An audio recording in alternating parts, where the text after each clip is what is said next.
Amigos y amigas, muy buenas noches, bienvenidos a esta nueva transmisión de La Chaveta, esta vez con el tema Guárdame las vacas. La Chaveta es un programa que transmitimos semanalmente los días viernes a las 8 de la noche entre Juan Antonio Garibay y yo. El día de hoy le toca el tema de Guárdame las vacas a nuestro extraordinario amigo Juan Antonio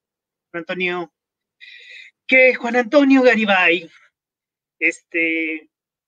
maestro en ciencias, con cursos de doctorado, actualmente maestro de clases, emprendedor por su propia pierna, está perdido el día de hoy.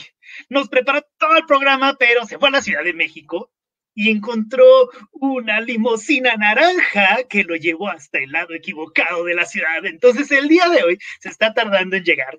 Y no sabemos qué le pasó, esperamos que esté bien. Todo parece ser porque hemos estado vigilando sus redes sociales y su teléfono celular, que está conectado a un wifi. Entonces, suponemos que a lo mejor él es el observador que está viendo precisamente esta transmisión en vivo, pero además creemos que, como todos los mensajes aparecen con doble palomita azul, él está por ahí en alguna parte observándonos. Sí.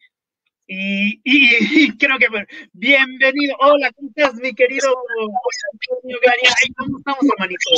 Hola, ¿qué tal, mi hermano? ¿Cómo estamos? Por favor, cuando vengan a la Ciudad de México, no olviden, por favor, pedir la bajada en el lugar adecuado, por favor. Sale, por favor. Sí, porque luego uno se pierde y luego no, hombre. Vamos a necesitar un capítulo especial en el que nos platiques exactamente qué ocurrió, querido Juan.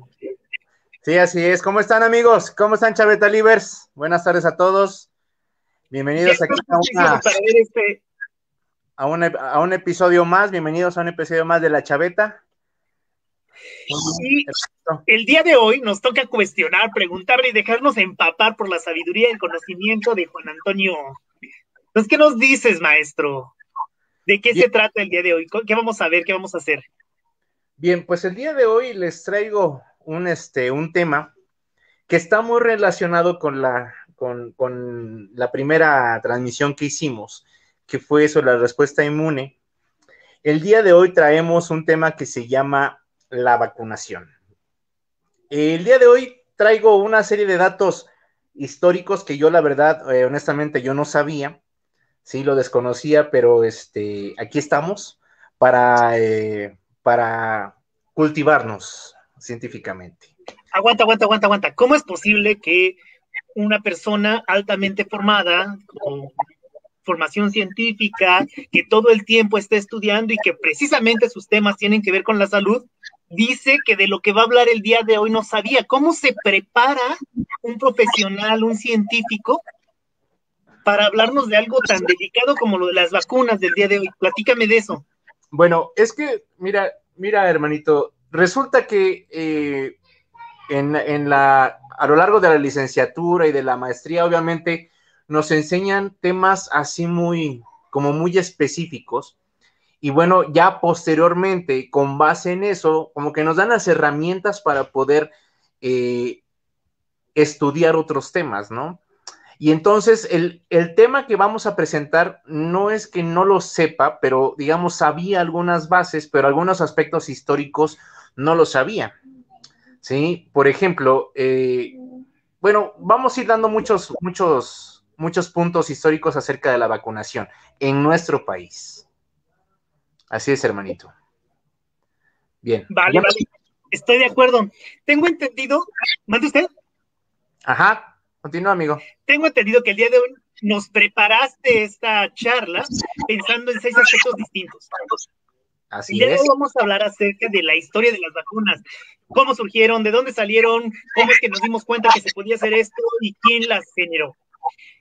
Luego, ¿qué son las vacunas? Finalmente, todas son iguales, funcionan de la misma manera, cómo se generan.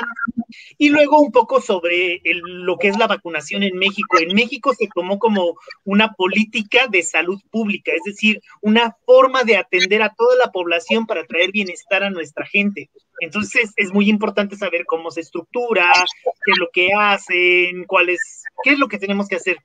Y finalmente, me decías, podríamos enfocarnos en lo que nos está preocupando a todos ahorita. Estamos enfrentando una pandemia mundial, una enfermedad emergente que no había pasado antes a la población humana y ahorita se está extendiendo uno tras otro, tras otro, tras otro, tras otro, en una epidemia tan rápida que en tan solo año y medio logró poblar todas las poblaciones humanas conectadas actualmente. Entonces, va a ser riquísimo, riquísimo, riquísimo el programa de hoy y pues queremos oírte, queremos saber qué onda con esto, compadre. Claro que sí, carnalito, tienes mucha razón. El tema de hoy vamos a hablar de lo que es la vacunación en general. Viene, bueno, pues como sabemos todos, la vacunación surgió a raíz de la viruela, ¿no? De la viruela bovina, ¿no? De la viruela, mejor dicho. Posteriormente, ya con este problema, como siempre, pues surgen personalidades que sin conocer de ciencia, ¿sí? Lo que hacen es hacer experimentos, ¿no? Entonces, en este caso, un desquacerado más, ¿no? Un desquacerado de esos que casi no hay en la sociedad, llamado Edward Jenner en 1796. Resulta que dentro de las observaciones que hizo, ¿sí? Fue lo siguiente, que en este caso, cuando, ¿cómo les puedo decir? Resulta que él observó en una población que era fuertemente azotada por la viruela, observó que algunas personas que estaban en contacto con las ubres de las vacas, ¿sí? Resulta que se volvían, que la viruela no les hacía daño, o bueno, no les hacía tanto daño. Entonces, pues este cuate lo que hizo fue preguntarse, bueno, ¿qué está pasando con esto? Porque tomemos en cuenta que en aquel tiempo la viruela era una enfermedad que era muy, muy infecciosa y además también mataba a la gente muy rápidamente. Entonces lo que hizo Edward Jenner fue extraer líquido de las ámpulas de estas personas, ¿sí? Y luego lo que hizo Jenner fue aplicárselo a un niño que se llamaba James Phipps, ¿sí? Entonces le inoculaba a este niño, ¿sí? El líquido de las lesiones y resulta que este niño no se enfermaba, ¿sí? Entonces, a este proceso, Edward Jenner le denominó vacunación. ¿Por qué? Porque obviamente el líquido que extraían era de las personas que manipulaban a las vacas, ¿no? Y bueno, eso, digamos, a grandes rasgos, es como surgieron las vacunas. Ahora bien, con base en esta observación y tomando en cuenta que el rey Carlos XIV, ojo, rey Carlos XIV no es el de los chocolates, ¿sí? Aprobó una orden para que en todos los territorios que estaban bajo el mando de España se aplicara lo de las vacunas. Y dentro de estos, obviamente, ¿saben quién estaba? Pues ni más ni menos que México, ¿no? Entonces... Claro, éramos territorio, ¿no? Exactamente. Entonces, en ese tiempo, recordemos que estaba un consejo denominado Consejo de Indias, y entonces, imagínense, este Consejo de Indias encomendó, ojo, a un médico mexicano llamado José Felipe Flores, que nació en San Cristóbal de las Casas, Chiapas. Le pidieron que se encargara del proyecto de la variolización, que en ese entonces le llamaban variolización a la vacunación, ¿sí? Y entonces, este médico fue el que se encargó de llevar a cabo ese proyecto. Y como siempre, obviamente hay quien se encargue, tienen que colocar otra persona.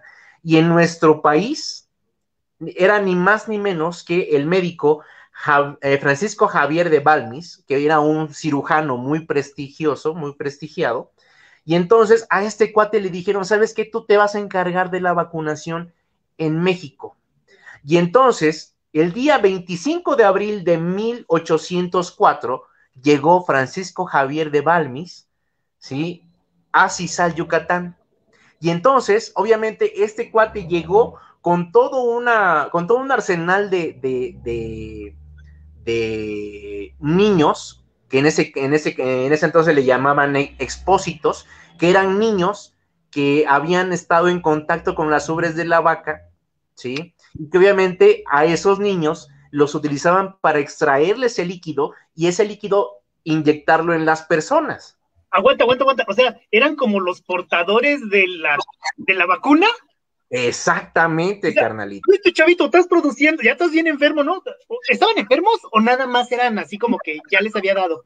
No, de hecho, los niños tenían la enfermedad, pero recordemos que la viruela bovina no daba tan fuerte como la viruela normal. ¿Sí? Y Entonces, esas entonces pasó algo. llaman de ámpulas, y a esos niños haz de cuenta que en lugar de transportarlos, como ahora, en congelación, así todo bien guau, a esos niños los transportaban así les ponían comida, bebida, los trataban así bien padre, ¿no? Sí, y entonces llegando a México, a Cisal, Yucatán, empezó la vacunación, carnalito.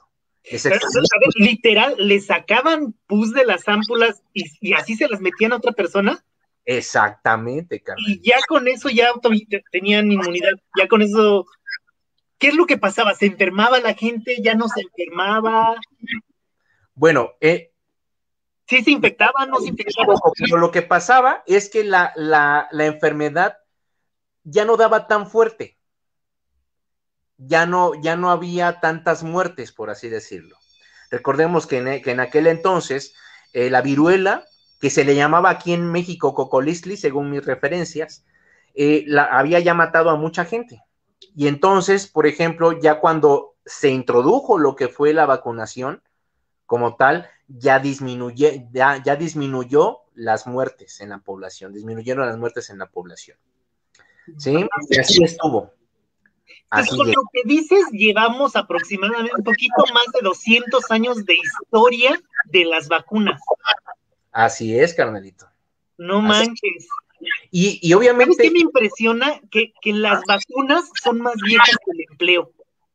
El empleo como lo conoces, así que tienes un jefe que te paga por hora, que tienes servicios asociados a tu pago, que tienes un límite de horas que trabajas al día, no tiene más de 150 años, ¿eh? O sea, las vacunas son un descubrimiento anterior. Sabemos probablemente mucho más de cómo funcionan las vacunas que de cómo funcionan, por ejemplo, las personas trabajando para alguien más, ¿no? Oye, es increíble eso.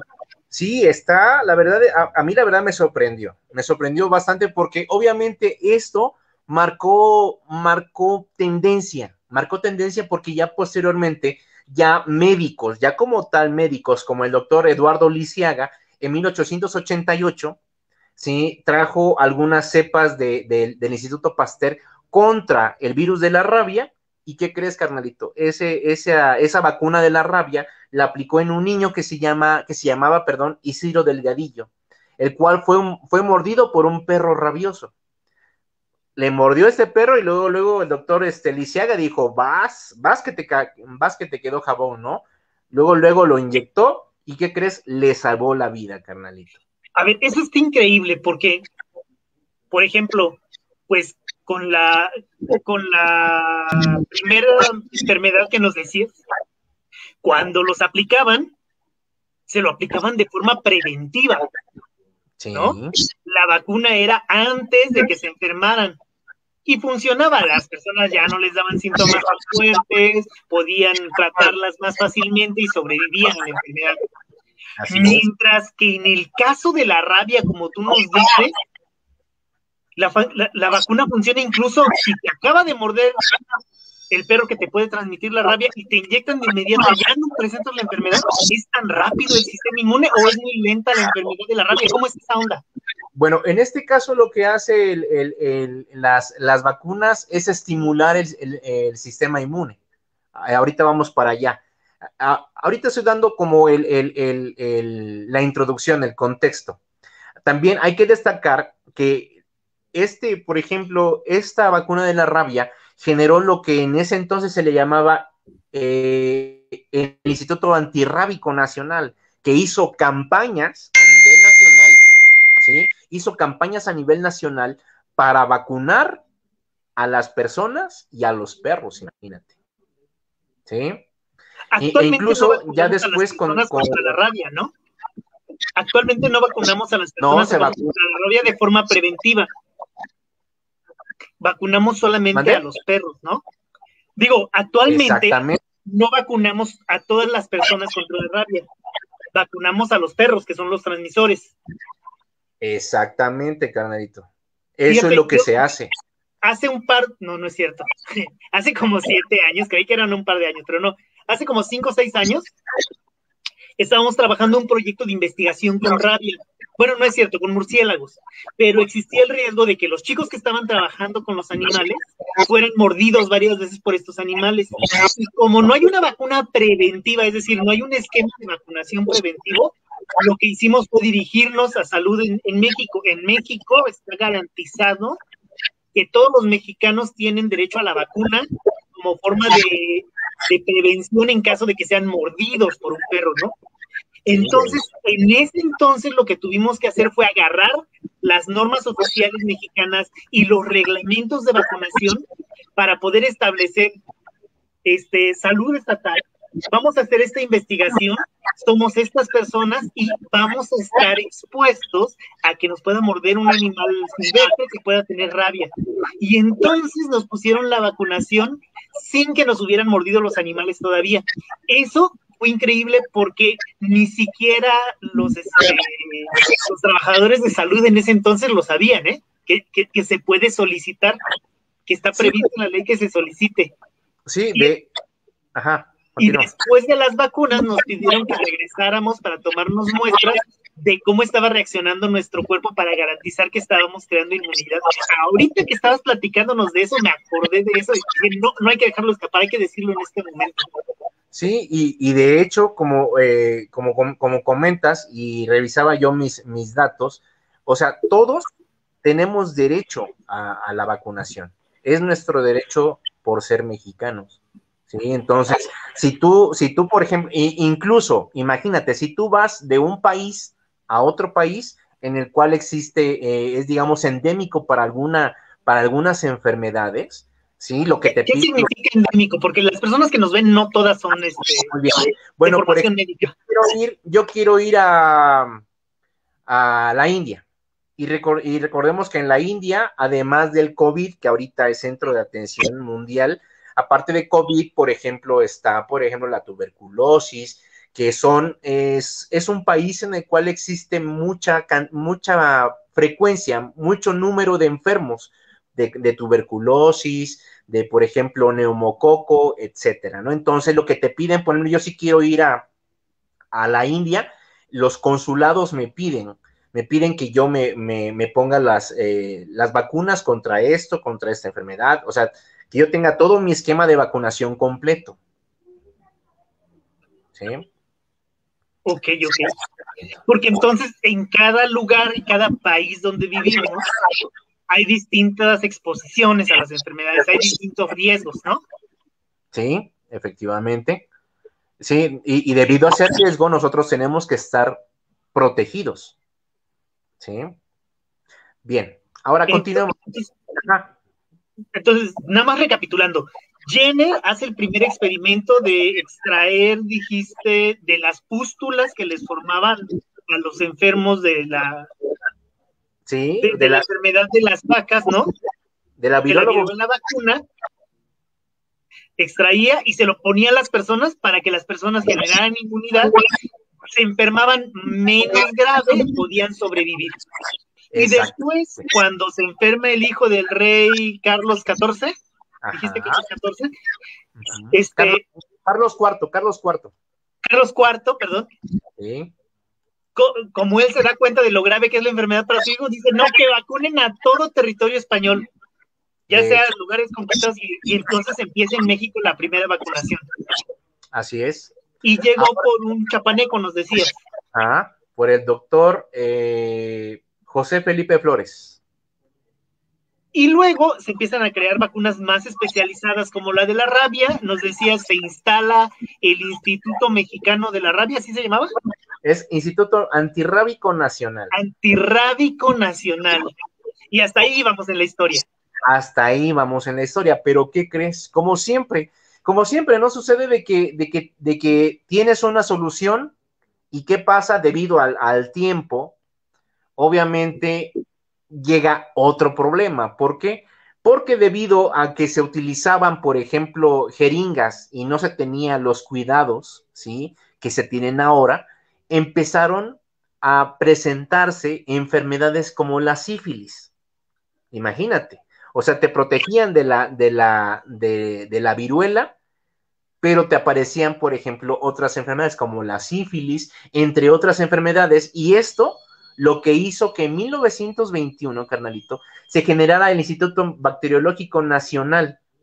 Oye, eso sí está gacho, es que me imagino, vato. Están los funcionarios, ¿no? Y no, sí, vacúneme, porque no me quiero enfermar, ¿no?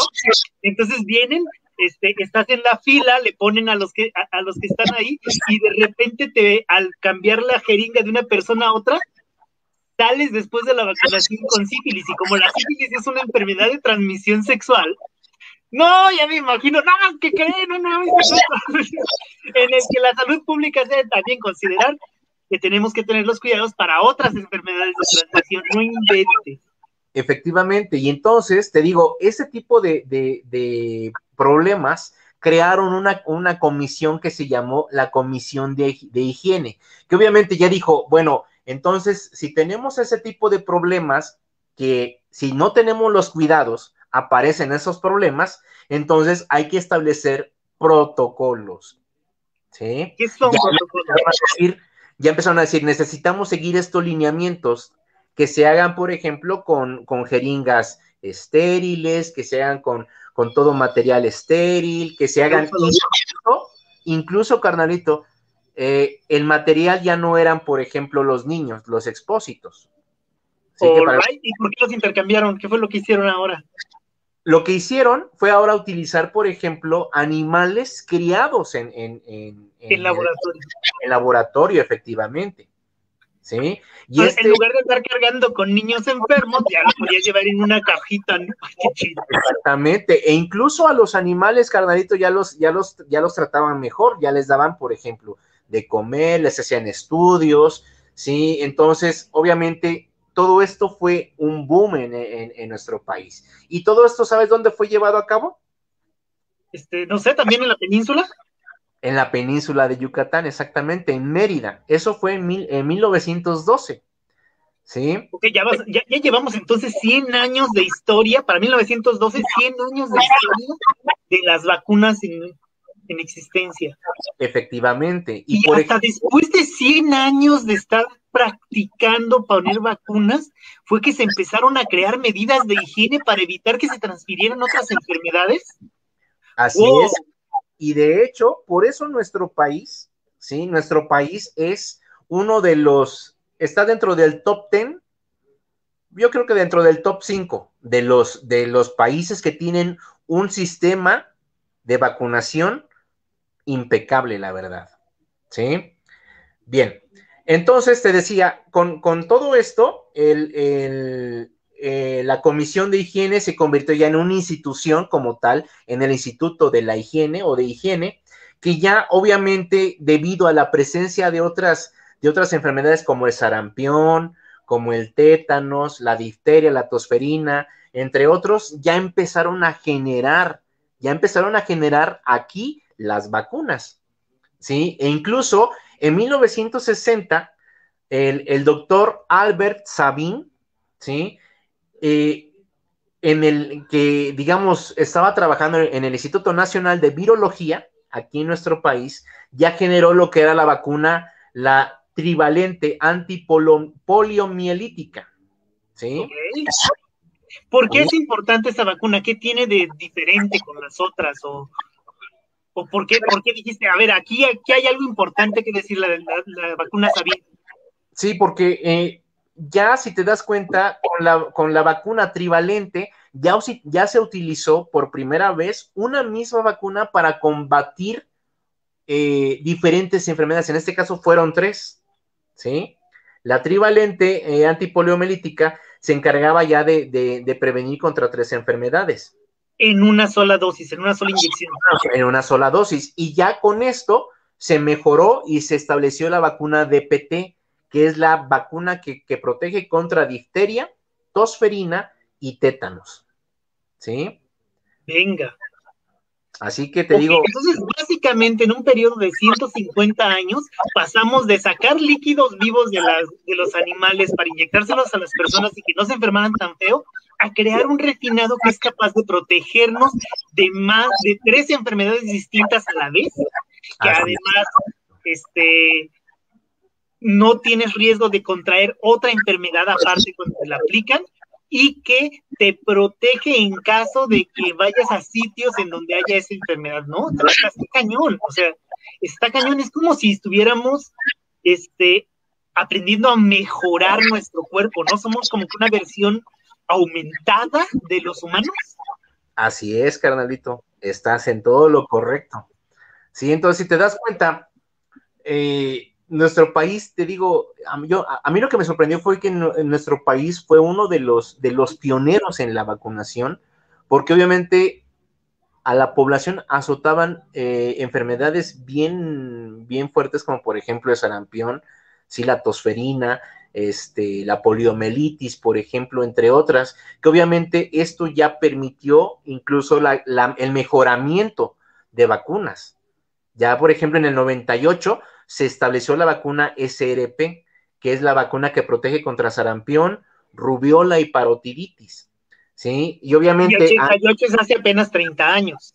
Exactamente. Es decir, en el transcurso de nuestra vida fue creada y masificada, es decir, llevada a todas las masas, a toda la gente de nuestro país. Pasa. Así es, carnalito.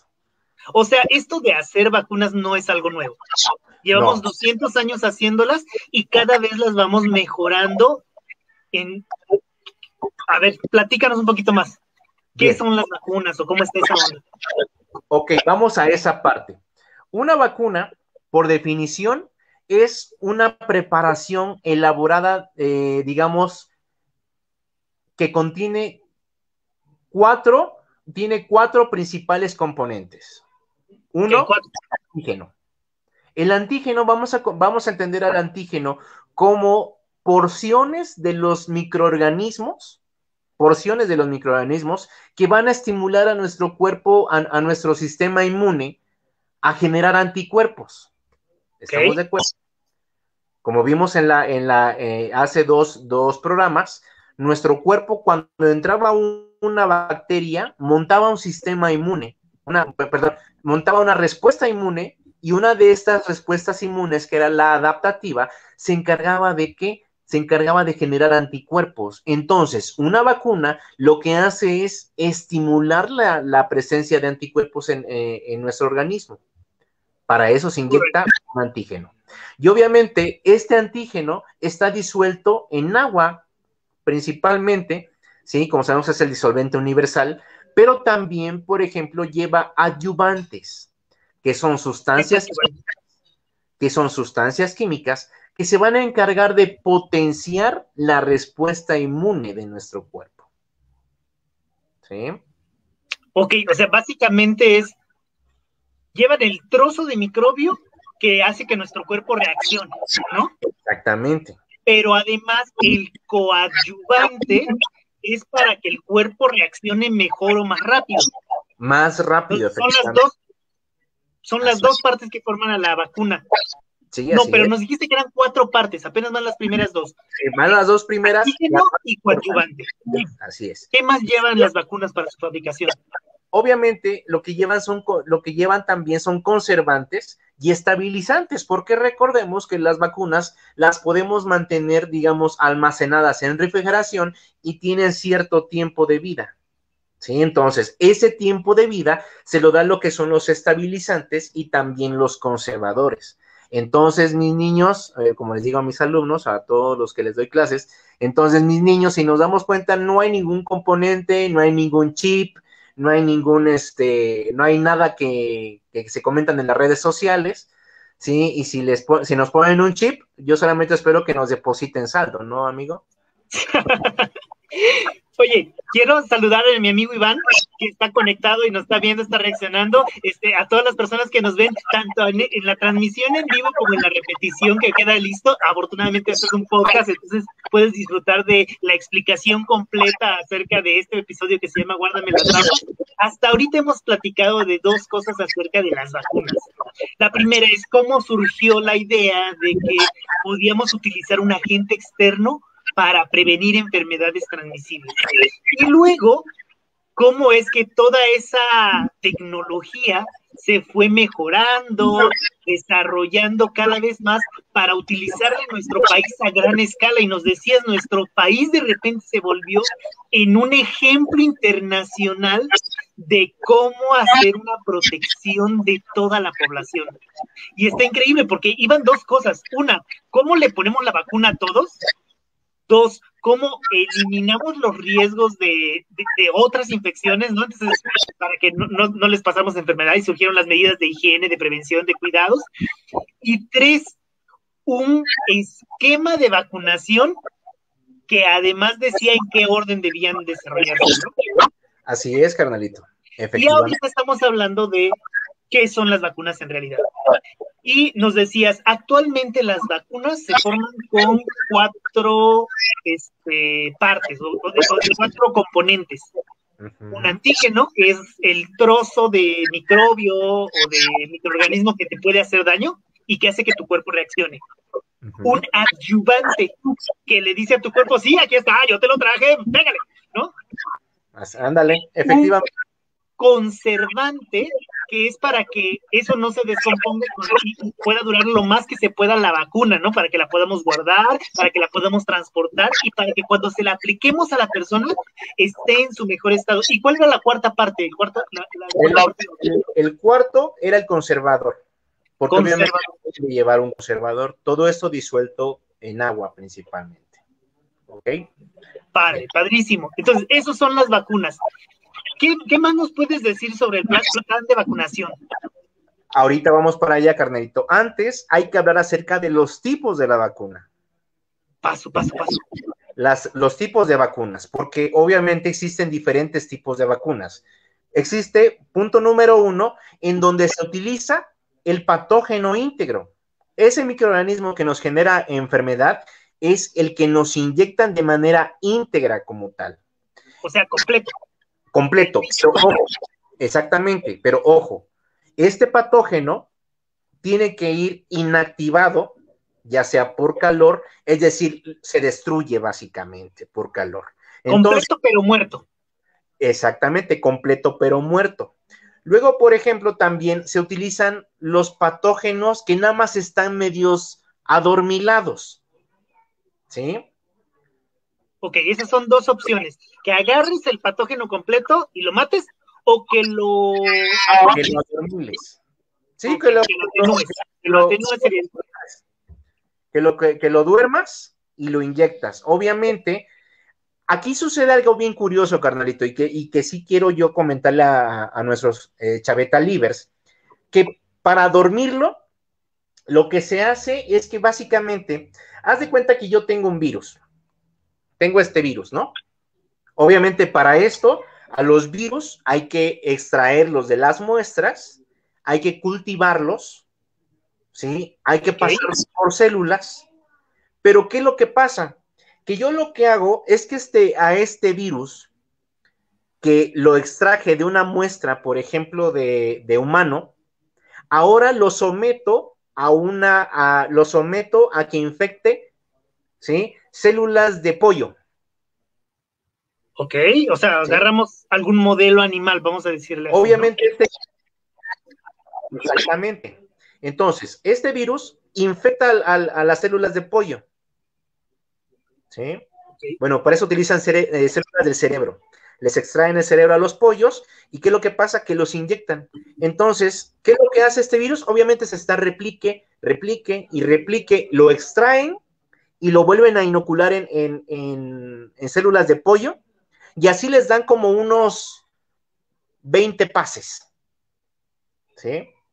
O sea, los meten a las células para que se hagan más virus. Agarran esos virus, los meten a nuevos cerebros de pollo para que se hagan más virus. Agarran esos virus, los meten a nuevos cerebros y los multiplican hasta que tengan grandes cantidades. Sí. Científicos están locos. Sí, de hecho, básicamente. Pero aquí te va el truco. Esos virus de pollo, cuando los inyectas al humano, pierden la capacidad de infectar a las células de humano porque ya se adaptaron a las células del pollo. Claro, por proceso evolutivo, para sobrevivir los virus, para poder mantenerse reproduciéndose todo el tiempo, van modificando su estructura para poder acceder a las células del pollo y aprovecharse de ellas. Y entonces pierden la habilidad de infectar las células humanas. Efectivamente. Mejor dicho, no puedo... Y cuando agarras esos virus ya, digamos, mutados, ¿no? Ya que son los virus adolescentes mutantes, ¿no? Ándale. Cuando los pones dentro de los humanos, el humano sí tiene la posibilidad de darles en su... Nuestro cuerpo los reconoce como ajenos y obviamente monta una respuesta inmune. De tal manera que cuando ese virus ya intenta ser, digamos, infectivo, porque puede llevar a cabo la infección, ya el cuerpo humano ya montó una respuesta inmune y ya los eliminó, ¿sí? A eso se le llama proceso de atenuación. Y luego, por ejemplo, tenemos otro tipo de vacunas que en este caso se le llaman vectores víricos, que son virus, básicamente como un balón de fútbol, pero que dentro haz de cuenta que donde va la cámara del balón de fútbol no lleva nada de cámara, van vacíos, pero que en la membrana, en la superficie de este virus, obviamente van las partículas que estimulan la respuesta inmune. Okay. ¿Sí? Entonces, no son infectivos, pero sí montan una respuesta inmune en nuestro cuerpo. Ok, una de las definiciones que más me gusta de virus es que son una cápsula de proteínas que rodea una tira de ADN o ARN, ¿no? De material genético. Pues lo que me estás diciendo es que los científicos han hallado mecanismos para que esas cápsulas de proteínas sean vaciadas de ADN y entonces, aunque la estructura proteínica puede llegar a tus células y puede conectarse con ellas, no tiene ningún material genético con que infectar a la célula y no causa la enfermedad. Pero el cuerpo, pero sí despierta la respuesta inmune. El cuerpo sí puede decir, ¡hey, tú no eres de aquí, órale! Y le manda la guardia, ¿no? Efectivamente. Así es, carnalito. Y, okay. luego tenemos las vacunas que solamente llevan el componente del patógeno, es decir, que llevan las proteínas del patógeno, los componentes del patógeno que van a generar una respuesta inmune.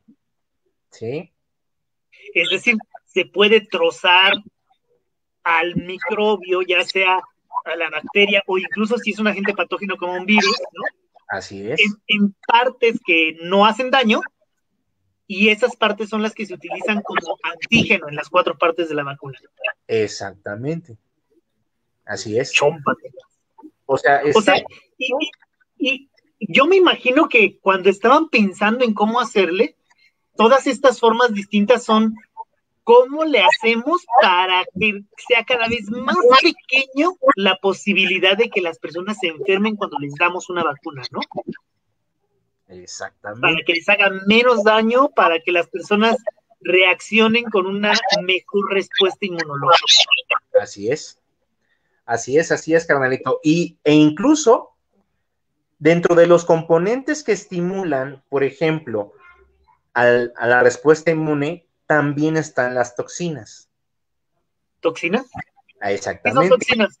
Las toxinas son sustancias químicas que son preparadas o son sintetizadas o son generadas por los mismos microorganismos. Ok, y que normalmente ocasionarían una respuesta inmunológica, bueno, un malestar en el humano, ¿no? Efectivamente, y entonces tenemos varias opciones. Avientas todo el caso, el animal que te hace daño, pero sin que te pueda hacer daño. Tu cuerpo completo. Avientas, en caso de virus, la cápsula completa del virus, el cuerpo completo, pero sin ADN. Avientas solamente las proteínas que van a ocasionar reacción inmune. O avientas las sustancias que producen esos microorganismos para que sean los metabolitos, es decir, las toxinas, dijiste, las que generen la respuesta inmune. Así es, carnalito. Y a estas vacunas, ojo, a estas vacunas que son generadas a partir de las toxinas se les llama toxoides. El tipo de vacuna es vacuna toxoide. Y dentro de estas tenemos, por ejemplo, a lo que es al toxoide tetánico, que es generado, que es en este caso el microorganismo es Clostridium tetani, que genera la toxina, ¿sí? Que genera el tétanos. Entonces, en este caso, lo que se hace es inyectar la toxina, pero inactivada, obviamente. Se inyecta la toxina inactivada y nuestro cuerpo, de nuevo, genera una respuesta inmune contra esa toxina inactivada, ¿sí? Y entonces, ya cuando nos vuelve a dar, por ejemplo, tétanos, ya no nos da ya incluso no nos da la enfermedad como tal. Paso. Oye, son muchos tipos distintos de vacunas. Sí. Y me imagino que cada una de ellas tiene además ventajas, debilidades, distintas posibilidades de transporte, distintas posibilidades de almacenamiento, distintas velocidades de reacción en el cuerpo, distinta intensidad. Algunas están orientadas para cada una de las distintas células inmunológicas de las que hablamos en el primer capítulo. Y lo que tenemos es que entonces cuando hablamos de vacunas, si queremos saber qué tan buena es, cuáles son sus riesgos, cuáles son sus beneficios, tenemos que estudiarla a fondo, ¿verdad? No se trata de que todas las vacunas son iguales y que lo que sabemos de una vacuna es idéntico para todas, sino que hay todo un abanico de especificaciones técnicas de las cuales podemos aprender. ¿Hay algún lugar donde podamos consultar las características de cada vacuna? De las vacunas que se aplican en nuestro país, sí, en este caso el sitio web en el que yo estuve revisando fue el sitio de la Secretaría de Salud. Sí. Ok, la Secretaría de Salud del gobierno de nuestro país tiene disponible de forma pública, gratuita y de acceso a un solo clic, desde hace más de 20 años que se popularizó el uso del Internet como fuente de información transparente para nuestro país. Oye, está súper interesante, porque la mayoría de nosotros no sabemos, la mayoría de nosotros no accedemos a esa información incluso cuando está disponible, ¿no? Así es, carnalito. Oye, ¿son todos los tipos de vacunas o hay más tipos de vacunas todavía? De hecho, hay más tipos de vacunas y aquí entramos a las vacunas más nuevas, que son las vacunas de ácidos nucleicos, en donde lo que se hacen es introducir un fragmento de ADN, ¿sí? Con genes de la gente que está causando la enfermedad. Para eso se utilizan vectores virales, o sea, virus, pero modificados. En lugar del virus, por ejemplo, de un virus que infecta nuestras células, lo que se hace es inyectarle al virus fragmentos de ADN que hagan que las células produzcan las proteínas del patógeno. No sé si me explico. Sí, bueno, para mí es clarísimo, pero lo voy a decir también con las otras palabras como expliqué el anterior. Un virus es una cápsula de proteínas que lleva dentro el contenido genético del virus, puede ser ADN o ARN. La vez anterior, bueno, hace unos minutos nos explicaste que una de las formas es sacar el ADN o el ARN del virus y utilizar la cápsula de proteína para que esa sea la que genere la respuesta inmune. Ahora me estás diciendo que hay científicos todavía más locos que además de sacarles el ADN o el ARN, le meten trozos de ADN o ARN de bacterias o virus que sí nos podrían hacer daño, pero como no es el ADN completo, sino solamente trozos, sirven para que nuestras células, en lugar de producir virus, produzcan las sustancias que generarían respuesta inmune. Así es, mi hermano. Entonces, si nos damos cuenta, la vacunación es bien importante. Y ya ves que hubo un tiempo en el que hubo un movimiento de los antivacunas y que no sé qué, y que, ay, que sí, que el otro. Si te das cuenta, la importancia de la vacunación es obviamente protegernos, ¿sí? Es ¿Ok? protegernos y además, proteger a los que nos rodean, carnalito. Muy ¿Sí? bien, o sea, no se trata de una cuestión puramente individual, ¿no? Se trata de Exacto. una cuestión comunitaria, pero ¿por qué comunitaria? Aguántame. Tenemos un comentario que sí me gustaría compartir A de ver, Nito Díaz Wendy. Saludos, chicos, excelente información, los felicito. Mérito completo de Juan Antonio Garibay, que está poniéndose aquí cañoncísimo, platicándonos todas las formas distintas en las que los humanos hemos creado estas herramientas de salud, las vacunas. así. Muchísimas gracias por seguirnos, muchísimas gracias a todos los que han estado reaccionando, a mi amigo Castro Leo, Tocayo, espero que estés muy bien, a Iván González, por supuesto, a Wendy, gracias por acompañarnos, qué padre de ustedes, y ahorita estábamos viendo, después de que platicamos de la historia de las vacunas, de cómo es que funcionan y los distintos tipos de vacunas que hay, estamos a punto de hablar de cuál es el plan de vacunación, qué significa tener un plan de vacunación, porque no es nada más para una persona. ¿Cómo está la onda? Así es, mira, en este caso el plan de vacunación, sí, si te das cuenta, eh, el plan de vacunación es llegar a toda la población, ¿sí? Y utilizar una herramienta que nos permita saber qué vacunas nos han puesto y cuáles nos hacen falta por poner. Y ante esto, te digo, imagínate, en el 25 de septiembre de 1978, imagínate, el 25 de septiembre de 1978 se estableció el Programa Nacional de Vacunación y con esto se introdujo, ¿sabes qué? El uso de la cartilla de la vacunación. Ok, entonces este super plan que nos decías que puso a México en la punta de lanza de la salud pública, que dio el ejemplo, no tiene más de 40 años. No, no, carnalito. O sea, es como de tu edad. ¡Ay! Sí, pues de hecho, aunque me dicen que que ya me veo más viejito, ¿eh? Ya incluso cuando tomo la combi, porque obviamente, Ya que estoy en el lugar. Ay, sí. como soy pobresor, obviamente yo me manejo en combi. Si me ven en las combis, por favor, salúdeme. No soy mala onda, soy bien buena onda. Tengo la cara nomás así de malo y luego con este look que traigo, me veo así como medio malandro. Sí, pero se me pueden acercar, no hay ningún problema. Sí, entonces, imagínate, y luego para poder complementar todo este proceso de vacunación, se establecieron las jornadas nacionales de vacunación. ¿Cuál es el objeto de las jornadas o por qué jornadas? En este caso, las jornadas de vacunación son días específicos, semanas específicas, en las cuales se dedican a vacunar a cierta población de todo el país. Por ejemplo, está el Día Nacional de la Vacunación, por ejemplo, del VPH, ya ahorita ya se implementó en la cartilla de vacunación. Okay. Sí, entonces hay jornadas que es virus de papiloma humano, ¿no? Es una enfermedad. Exactamente, el virus de papiloma humano, y así con muchas de las vacunas. E imagínate, nuestro sistema de vacunación es el más completo a nivel internacional. Porque en este caso, por ejemplo, se establecieron 3, 6, 9, 12.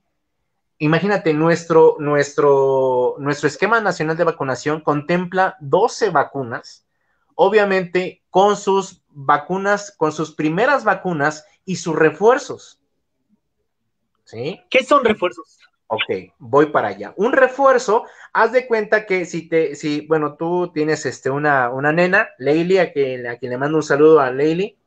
¿Sí? Gracias.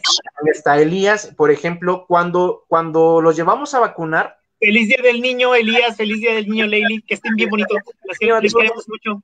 Ya saben, sí. La descendencia, nos ponemos orgullosos de ellos. Sí, entonces los llevamos a vacunar. Y esa vacuna, como están bebés, como están chiquitos, lo que hacen es estimular la respuesta inmune. Pero obviamente esa respuesta inmune tiene cierta fecha de caducidad.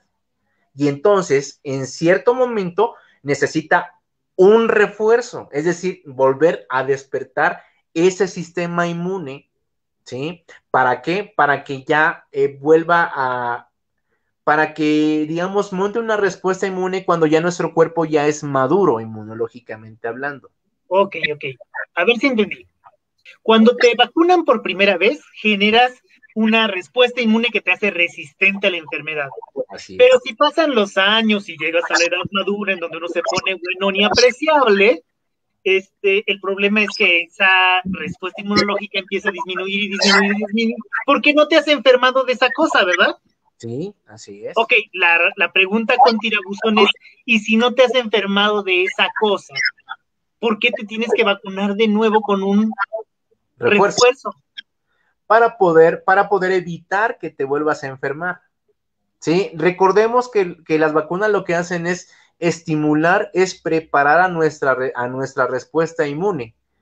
Pero, ¿qué es lo que pasa? Que en cierto momento esa respuesta inmune tiende a bajar, tiende a disminuir. Entonces, lo que haces es volver a estimular esa respuesta inmune. ¿Sí? Para que en caso de que estés muy viejo y que pudiera ser más susceptible a fallecer por la enfermedad, tu cuerpo todavía siga siendo capaz de detener a la enfermedad si llegara. Efectivamente. ¿Sí? Y entonces, si has revisado la cartilla de vacunación de Lilly, por eso a determinados años tienen que ponerle su refuerzo. ¿Sí? Y Sí, si te hay da vacunas que son de una sola vez, hay otras que tienen que ponerse después de cada cierto tiempo, ¿no? Cada 2 años, y cada 2 hay años, otras que son una cada 10 años, ¿no? Y así. dependiendo de eventos en la vida. Ok, Así. bueno, ahorita existe una gran discusión que nos pone en riesgo a todos porque pareciera que se trata solamente de una decisión personal, que hubiera la opción de que las personas pudiéramos decir, es que yo por objeción de conciencia o yo porque no creo en eso, no quiero ponerme la vacuna, ¿no? Porque creo que tiene tóxicos súper malísimos que me van a hacer daño, o porque creo que son una tecnología diseñada para controlarnos y tener registrado todo lo que hacemos y vendernos todo. Cuando sucede eso, la pregunta bien fuerte es, ¿son malas las vacunas? Bueno, para esto, obviamente, para poder contestarte esta pregunta, hay que irnos al contexto. Primero, para poder generar una vacuna, debe de llevar ciertas etapas, ¿sí? Y esas etapas más o menos duran como 15 años. ¿Por qué? Porque mira, primero empezamos con la etapa de descubrimiento, ¿sí? Del microorganismo. Se estudia el microorganismo, los componentes, su ciclo de vida, cómo afecta la fisiopatología de la enfermedad, cómo genera la enfermedad, etcétera. Y, por ejemplo, nada más este proceso dura de 4 a 6 años, carnalito. Imagínate, de 4 a 6 años. Ya que tienen, por ejemplo, los candidatos, que en este caso, lo que yo estaba revisando es que de un microorganismo o de un patógeno pueden llegar a generar 1000 candidatos de vacuna.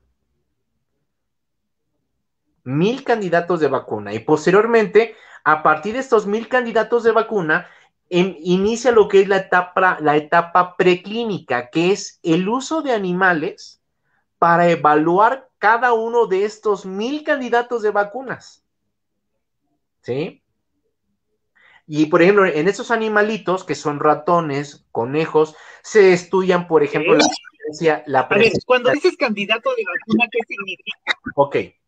Como te decía, en el caso de los virus, haz de cuenta que con un virus que aparece, ¿sí? Un virus X.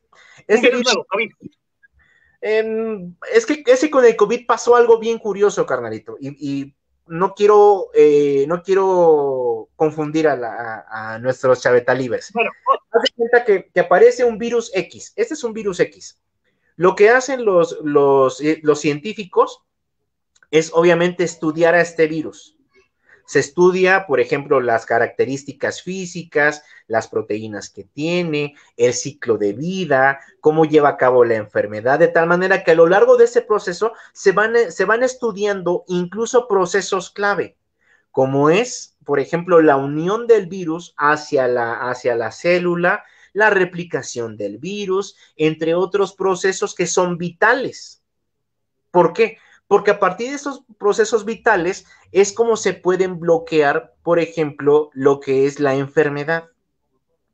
¿Sí? Entonces, se identifican, por ejemplo, proteínas que participan en ese proceso. Y dicen, bueno, esta proteína A podría funcionar para una vacuna. La proteína B podría funcionar para una vacuna. La proteína C puede funcionar para otra vacuna. Y cada una de esas opciones son lo que llamas candidato a vacuna. Exactamente. Entonces, podríamos usar esto, o esto, o esto, o esto, o esto, y tienes tantas opciones que tienes que decidir cuál conviene. Efectivamente, y para decidir cuál es la que conviene, se utilizan animalitos de laboratorio, te digo, ratones, por ejemplo. Entonces, de esos candidatos van inyectándoles a los ratones. ¿Y qué es lo que van viendo? Primero, obviamente, su comportamiento de la vacuna, que no causen efectos adversos, que no causen otras enfermedades, porque recordemos que no todos los cuerpos reaccionan de la misma manera. ¿Estamos de acuerdo? Entonces, lo que hacen en esos animalitos es observar todos esos mecanismos de reacciones secundarias, que si hay fiebre, que si hay esto, que si hay esta enfermedad, que si no. Y entonces, haz de cuenta que después de estos 1000 candidatos, se quedan con, por ejemplo, 50. Y ya estos 50 candidatos pasa a la etapa clínica. ¿Sí? En donde obviamente ya esta etapa clínica ya se divide por fases. Por ejemplo, en la fase 1, ya estos candidatos de vacunas ya se emplean en seres humanos.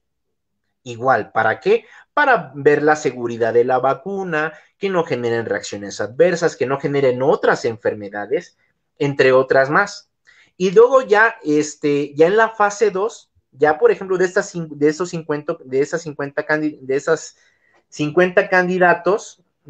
candidatos, perdón, ahora nos quedamos con 10 y ya estos 10 se utilizan en pacientes enfermos y en pacientes sanos. Igual, para ver que no haya reacciones secundarias, que no haya la aparición de otras enfermedades, entre otras más. Y asegurarse de que sí generen la respuesta inmunológica deseada, ¿no? Y ya después, ya de estos 10 candidatos, ya solamente quedan 5, y ya estos 5 candidatos, ¿qué es lo que pasa? Se utilizan ya en grupos poblacionales mayores. Ya no se hacen en 50 personas, ya se hacen en 1000 personas, y ya se hacen incluso a nivel internacional, porque recordemos que incluso entre personas de diferentes países son diferentes los organismos y tienden a reaccionar de manera diferente. Y entonces ya cuando de los 5 candidatos ya nada más queda uno, ahora sí, esa es la que se comercializa.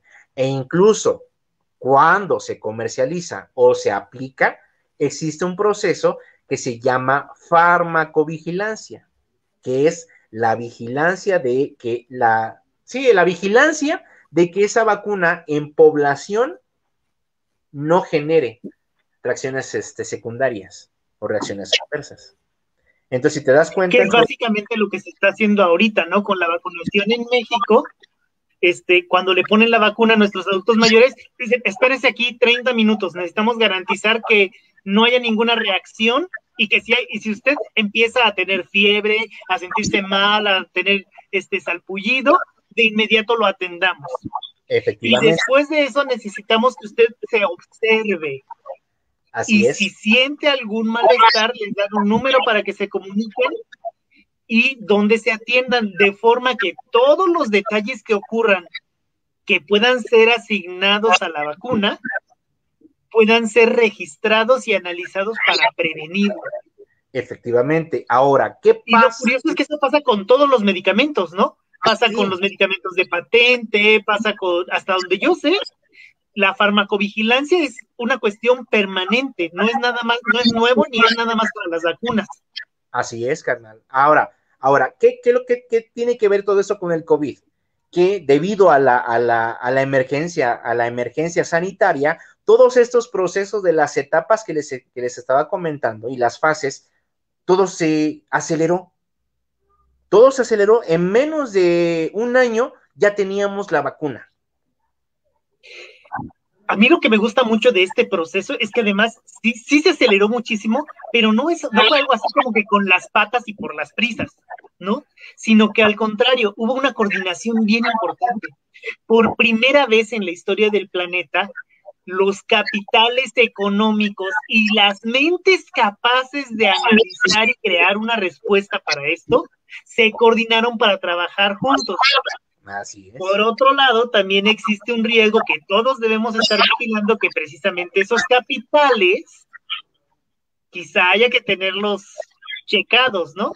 Claro, por eso está la OMS, por eso existen organismos internacionales que lo que hacen es vigilar, llevar a cabo la vigilancia de manera general, ¿sí? Y están vigilando a estos capitales, obviamente de que no vayan a hacer alguna triquiñuela, ya sabes, ¿no? Sí, como poder decir, bueno, ahora la vacuna que funcione, la que le podemos hacer a todos, la tengo yo, pero vale 2 millones de pesos para cada persona, ¿no? ¿Cuándo? O sea, si no tienes dinero te mueres, ¿dónde está el cuidado de la salud pública?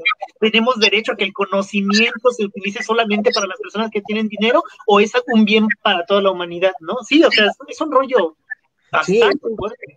Y entonces, por ejemplo, ya ves, no sé si has visto en las noticias, que luego aparecen que a una persona en tal lugar le dio, ¿cómo se llama? Se enfermó. Sí, se enfermó. Y obviamente, y no es que la vacuna anti-COVID sea mala, es que si nos damos cuenta, este proceso de la aparición de las reacciones secundarias, digamos, dentro del proceso de generación de vacunas, es algo normal. Por eso lo que se hace es estar vigilando constantemente a la población y estar avisando a los organismos, a los organismos de nuestro país acerca de la aparición de todas estas reacciones secundarias. Entonces, te digo, pareciera que es mala, pero no es mala, es digamos, un proceso normal. Es un proceso normal, ¿sí? Que puede generar algunas reacciones secundarias. Bien, pues querido Juan, necesitamos saber cuáles son los retos a los que nos enfrentamos ahorita.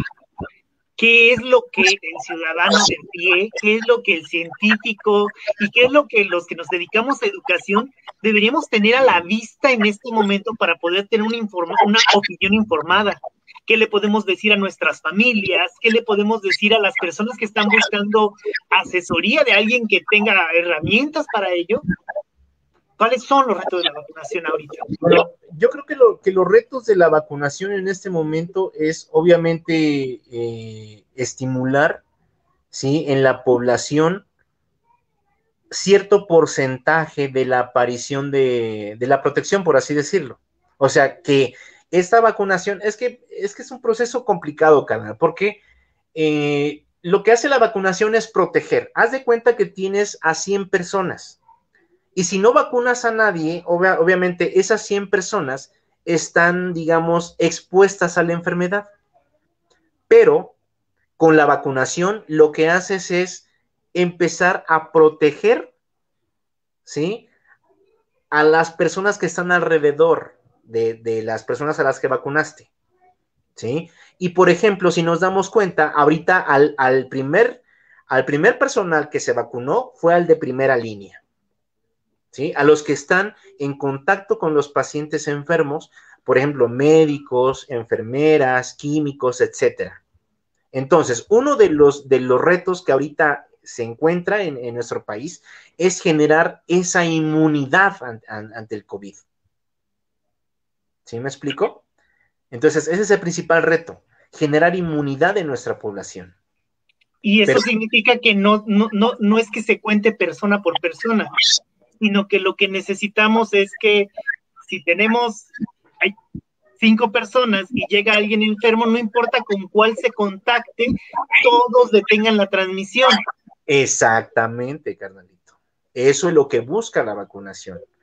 Frenar a la enfermedad, frenar la infección. Es como si cuando llega el virus desde fuera, al tratar de llegar, chocara con pared en cada persona que ya está vacunada, ¿no? Y entonces, y así, aunque no alcancemos a los más recónditos lugares de México, pues las personas que están en medio, en lugar de servir como camino, sirven como una barrera, ¿no? Para que el virus no llegue hasta ellos. Entonces necesitamos que la protección sea una protección de toda nuestra comunidad, una protección social. Por eso es importante que sea una política de salud pública y que nosotros como ciudadanos no solo nos pongamos el reto de estudiarla con las evidencias científicas, ¿no? Sino que además estemos hablando de estos temas para generar conciencia de que se puede realmente hacer una protección de los demás con acciones individuales. Así es, hermano, efectivamente. Y obviamente, o sea, la obligación, yo creo que en ese momento ya la obligación de toda persona es vacunarse. ¿Sí? Vacunarse contra el COVID. Y no meramente por cuestiones personales, ya como un compromiso ciudadano. ¿Sí?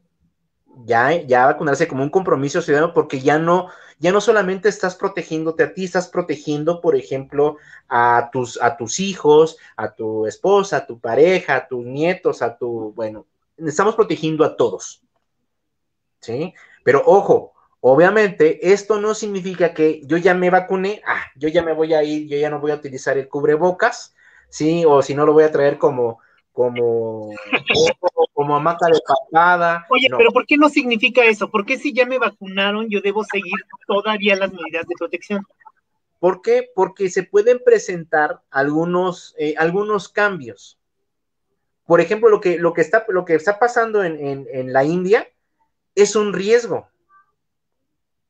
¿Sí? De que, como te das cuenta, en algún momento de la infección, este virus puede llegar a cambiar.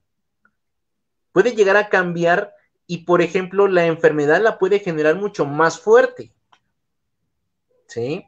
Por eso ahí lo que se requiere es que aún con la vacunación te tienes que seguir protegiendo. Claro, entonces la misma idea que al principio, no es solamente que se tope con barrera en cada ocasión, sino reducir las vías de contagio, ¿no? Efectivamente. Entonces, querido Juan, estamos llegando ya por el tiempo al final de este programa. Les agradecemos muchísimo a todos su atención, muchísimas gracias por acompañarnos, estamos muy emocionados de seguir transmitiendo estas cosas que estamos aprendiendo de ciencia, cómo las compartimos, cómo generamos el conocimiento y queremos ayudarles a todos a entenderlo como nosotros. Entonces el programa de hoy se llamó Guárdame las vacas y trató precisamente de esto que tiene en la boca ahorita Juan Antonio, que es la vacunación. Platícanos ya así, último mensaje para cerrar todo este programa.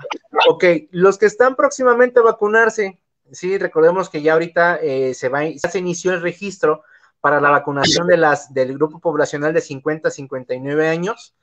Ojo, hay que tener recomendaciones. Por ejemplo, lo que dice la Secretaría de Salud es lo siguiente. Primero, debemos de comer bien. Antes de que te vacunen, tienes que comer bien, tienes que descansar, ¿sí? Tienes que tomar mucha agua, estar bien hidratado, ¿sí? Hay que evitar las exposiciones al calor, ¿sí? ¿Por qué? Porque obviamente, si nos damos cuenta, una de las reacciones una de las reacciones secundarias que aparecen cotidianamente en algunos grupos poblacionales es, por ejemplo, dolor de cabeza, temperatura o fiebre, por ejemplo, pero son propias de nuestro sistema inmune. Obviamente pasa, y puede llegar a pasar, o incluso puede haber dolor en el sitio de inyección. Entonces hay que tener mucho cuidado, por favor, chicos, a los chicos de 50 y más. A los chicos de 50 a 59 que nos están viendo, por favor, tomen en cuenta estas medidas. Recuerden comer bien, dormir bien, tomar mucha agua, ¿sí? No asolearse y todo eso. Por favor, cuídense mucho. Y vacúnense, por favor. O sea, básicamente lo más saludable que puedas estar. Son las recomendaciones que siempre nos dan los médicos. Aliméntate, busca que tengas los mejores nutrientes disponibles, busca que tu ejercicio te permita mantener el cuerpo en su mejor función, no te expongas a riesgos y por favor vacúnate para que tengas las mejores posibilidades de seguir saludable. Así es, y en caso de que lleguen a aparecer algún efecto secundario, hay que comunicárselo a los centros de salud, ¿sí? Incluso hay una página que es vacunacovid.gov.mx, en la cual ustedes pueden acudir en caso de que haya la aparición de algún efecto secundario. Ustedes pueden, ahí incluso tienen un chat, me parece. Reciben orientación, reciben apoyo, información disponible. Así es. Ok, pues bueno, para no hacerlo demasiado más largo, yo creo que es hora de despedirnos, querido Juan. Muchísimas gracias por compartirnos todo esto, de verdad que siempre termino aprendiendo cosas que no sabía y mejorando la forma de las que sí sabía. Te agradezco mucho, que la pases muy bonito. Nos estamos viendo el próximo viernes, 8 de la noche. Claro que sí. Nos vemos el próximo viernes, amigos. No olviden, no pierdan la chaveta, estimados amigos Chaveta Livers. Sí, por favor, denle like. ¡Nos vemos la otra semana!